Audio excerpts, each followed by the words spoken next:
शर्मा जी क्या कहेंगे कि पुतिन आए थे भारत तो राहुल गांधी को मिलने नहीं दिया गया। राहुल गांधी आरोप लगा रहे हैं, कह रहे हैं कि सरकार कोई भी बाहर से आता है तो सरकार मिलने नहीं देती एलओपी को। देखिए जी, सरकार का छोटापन है ये, और सरकार को डर है कि दो ज्ञानी व्यक्ति जो बैठ के मिलकर आपस में बातचीत करेंगे तो पता नहीं उनकी बातें कहाँ से कहाँ चली जाएं, क्या हो जाए, और इसलिए उनको मिलने नहीं दिया गया। राहुल गांधी जी बहुत अच्छे खासे पढ़े लिखे हैं, पुतिन साहब भी बहुत अच्छे खासे पढ़े लिखे हैं।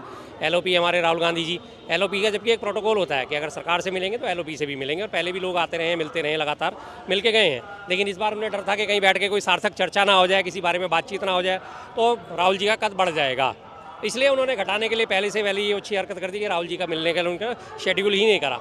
तो सभापति में वहाँ पे विपक्ष के नेता हैं खड़गे साहब, राज्यसभा में उनको भी मिलने का प्रोग्राम शेड्यूल नहीं करा गया। तो इनको ये डर सता रहा था कि ये दोनों लोग मिल जाएंगे पुतिन जी से तो पता नहीं क्या बातचीत हो जाए, क्या इनके बारे में डिस्कशन हो जाए, किस तरह की सारगर्भित चर्चा हो जाएगी। तो इसलिए उन्हें डर लग रहा था। तो जाहिर सी बात है उन्होंने डर से बचने के लिए उनकी मुलाकात ही सेट नहीं करी। जो पुतिन के लिए डिनर रखा गया था उसमें भी उनको इनवाइट नहीं किया गया। बिल्कुल बिल्कुल, ओछी सोच इसी को तो कहते हैं, छोटी सोच इसी को कहते हैं। एक तरफ ये नेहरू जी को सुबह से शाम तक लगातार कोसते हैं, नेहरू जी ने ऐसा करा, नेहरू जी ने वैसा करा, नेहरू जी ने ये कहा, नेहरू जी ने वो। नेहरू जी की जरा सी आप नीतियों को तो फॉलो कर लेते।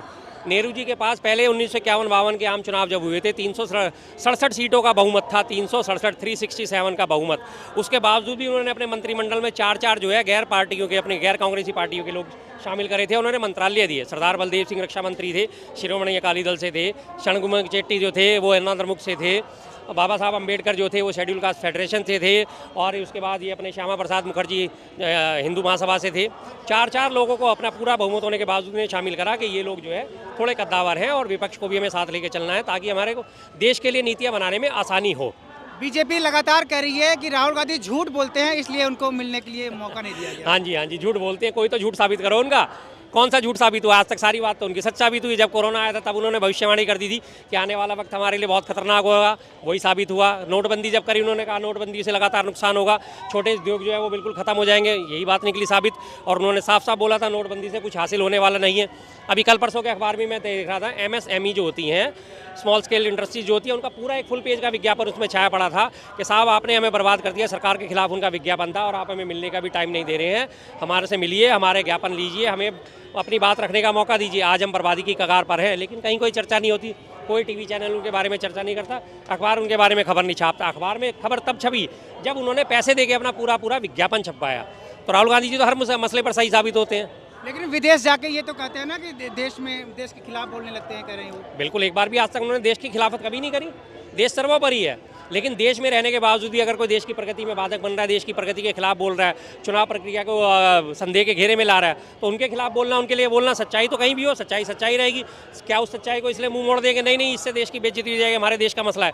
आपके घर में कोई गलत बात हो रही है और आप सच्चाई के समर्थक हो और आप उसे बोल रहे हो, तो ये गलत बात थोड़ी है। तो जाहिर सी बात है, हमारे पुराणों में, महाभारत में, गीता में, रामायण में, सब में यही कहा गया है, सच्चाई सामने आनी ही चाहिए, चाहे कुछ भी हो जाए। देश की मीडिया में चल रहा है कि पुतिन भारत आए थे तो राहुल गांधी की रातों की नींद उड़ी हुई थी, ट्रंप की रातों की नींद उड़ी हुई थी। अरे भाई, उनकी रातों की नींद की आपको इतनी चिंता है तो पुतिन साहब से एक मुलाकात करवा देते ना, उन्हें गहरी नींद आ जाती। रातों की नींद तो आपकी उड़ी हुई थी। आपको डर लग रहा था कि पुतिन से राहुल गांधी जी मिलके कहीं बातचीत ना कर लें। दोनों के दोनों हमारे जो है, पुतिन साहब भी और हमारे राहुल गांधी जी भी, दोनों ताइक्वांडो में चैंपियन हैं। हो सकता है उनके बारे में, उसी बारे में बातचीत होनी शुरू हुई थी। आप कैसे करते हो? दोनों के दोनों मार्शल आर्ट के एक्सपर्ट हैं। बस सीधी सी बात है, उसमें कोई दिक्कत नहीं है। डर था इस बात का कि दो ज्ञानी व्यक्ति बैठ के आपस में कोई सार्थक चर्चा ना कर लें, देश के बारे में कोई बात ना कर लें। आज लगातार प्रचारित करा जाता है जी हमने इनके साथ, रशिया के साथ मिलकर डील करी, हमारा व्यापार $100 अरब का होगा, $100 अरब का होगा हमारा व्यापार। लेकिन व्यापार $100 अरब का होगा और आज की डेट में हमारा व्यापार कितना रशिया के साथ? $64 अरब का। और उस $64 अरब में से $59 अरब तो हमारा रशिया से आयात होता है। हम उसे एक्सपोर्ट क्या करते हैं, निर्यात क्या करते हैं? मात्र $5 अरब। आज के अखबार में भी फुल पेज पे दे रखा था, $100 अरब का व्यापार करा जाएगा, व्यापार करा। उसमें ये डिटेल बिल्कुल नहीं दी गई कि व्यापार में आयात कितना होगा और निर्यात कितना होगा। अब $100 अरब का जो आप व्यापार बढ़ाओगे आगे चल के, उस $100 अरब में हम निर्यात कितना करेंगे और आयात कितना करेंगे? अप्रॉक्सीमेट जो वैल्यू लगाई जा रही है वो करीब 88 से 90 अरब की, 88 से 90 अरब की जो है आयात की है, करीब 10 या 12 अरब डॉलर का जो है हम रशिया को निर्यात करेंगे। तो कोई भी देश मजबूत कब होता है? जब वो ज़्यादा से ज़्यादा निर्यात करे, ना कि वो ज़्यादा से ज़्यादा आयात करे। मुद्रा हमारी आज इतनी कमज़ोर क्यों हो गई है? डॉलर के मुकाबले रुपया हमारा 90 रुपये क्यों पहुँच गया? क्योंकि हम आयात पे बहुत ज़्यादा डिपेंडेंट हो गए हैं, निर्यात हमारा बहुत कमज़ोर होता जा रहा है। तो इस बारे में बात करनी चाहिए थी, सार्थक चर्चा करनी चाहिए, लेकिन उन्होंने तो दिखा दिया 100 अरब डॉलर का व्यापार करेंगे, 100 अरब डॉलर तक इसको पहुँचाएंगे 2030 तक।